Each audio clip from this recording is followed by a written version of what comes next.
כיצד נראה היום הראשון בכיתה א', חלק אחד. היום הראשון בכיתה א' הוא יום מרגש עבור הילדים וגם ההורים. זה יום של התחלות חדשות, של מפגשים עם חברים חדשים ושל ציפייה להרפתקאות לימודיות. אז מה בעצם קורה ביום הראשון? הבוקר מתחיל בהתרגשות גדולה, ילדים מתעוררים ממש מוקדם, לובשים תלבושת אחידה, מכינים את התיק ומחכים בקוצר רוח ליציאה.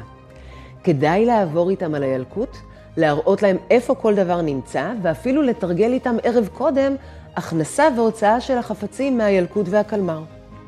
בבית הספר הילדים יפגשו את המחנכת שלהם ואת חברי הכיתה החדשים. החצר תהיה מלאה בהמון ילדים נרגשים וההורים שלהם, מוזיקה ברקע והמון תנועה בעיניים.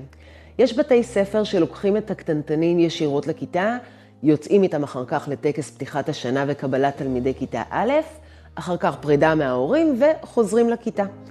ויש בתי ספר שהילדים פוגשים את המורה בחצר, משתתפים בטקס, נפרדים מההורים והולכים לכיתה. תלוי בבית הספר.